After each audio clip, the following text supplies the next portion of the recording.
Hi hello friends, welcome to back our channel. నేను ఈరోజు వీడియోలో అందరికీ యూజ్ అయ్యే కొన్ని టిప్స్ షేర్ చేస్తున్నానండి. ప్లీజ్ ఈ వీడియోని స్కిప్ చేయకుండా లాస్ట్ వరకు చూడండి. కరెంట్ పోతే చింతించాల్సిన అవసరం లేదండి. కొన్ని బియ్యం ఉంటే చాలండి.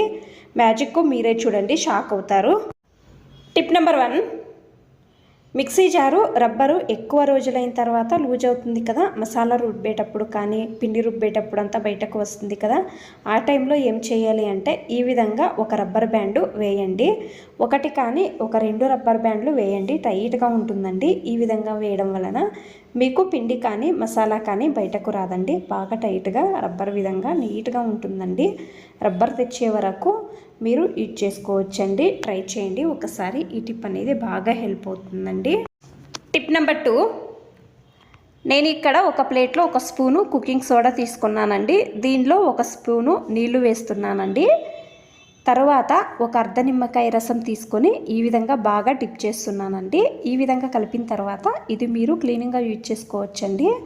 వంటింట్లో గ్యాస్ స్టవ్ వెనకాల గోడ దగ్గర ఆయిల్ మరకలో కానీ కుక్కర్ విజిల్ అనేది వస్తుంది కదండి, ఆ మరకలో కానీ గలీజ్ అవుతుంది కదా, జిడ్డుగా కూడా ఉంటుందండి. మీరు కష్టపడే అవసరం అనేది ఉండదండి. నిమ్మకాయతో ఈ విధంగా డిప్ చేసిన మిశ్రమంతో బాగా రుద్దండి. తొందరగా మరకలు అనేవి వెళ్తాయండి. కష్టపడే అవసరం ఉండదండి. తర్వాత ఒక కాటన్ బట్టతో నీట్గా తుడవండి, నీట్గా అవుతుందండి. ఒకే నిమిషం చాలండి ఈ గోడ క్లీన్ చేయడానికి. చూడండి, ఈ విధంగా కౌంటర్ టాప్ గ్యాస్ స్టవ్ కూడా గలీజ్ అయితే ఆయిల్ జిడ్డుగా ఉంటే ఈ విధంగా క్లీన్ చేసుకోండి. బాగా నీట్గా టైల్స్ కనపడుతుందండి. వంట అయిన తక్షణము ఈ విధంగా క్లీన్ చేయాలండి. బాగా క్లీన్ అవుతుందండి. ట్రై చేయండి ఒకసారి. ఈ టిప్ అనేది బాగా హెల్ప్ అవుతుందండి.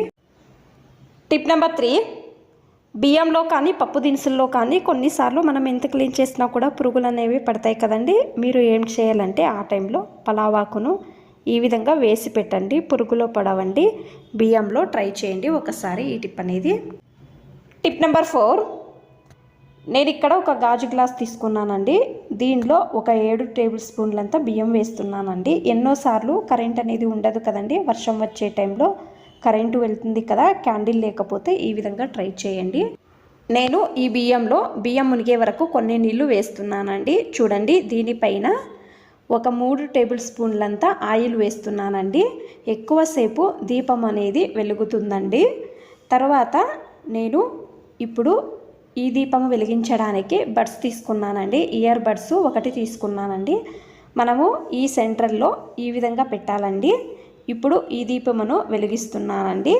కరెంట్ లేదు, క్యాండిల్ లేదు అన్నప్పుడు ఆయిల్ ఉంటుంది కదండి, మీరు ఈ విధంగా బియ్యం వేసి నీళ్లు వేసి ఆయిల్ వేసి ఇయర్ బడ్స్తో ఈ విధంగా దీపం వెలిగించండి. ఎక్కువసేపు దీపం అనేది వెలుగుతుందండి. ట్రై చేయండి ఒకసారి. మీకు ఈ వీడియో ఇష్టమైతే ప్లీజ్ ఒక లైక్ చేయండి. ఇంకా ఎక్కువ మంది నా ఛానల్ని సబ్స్క్రైబ్ చేసుకోకుండా చూస్తున్నారు, ప్లీజ్ సబ్స్క్రైబ్ చేసుకోండి. Thanks for watching.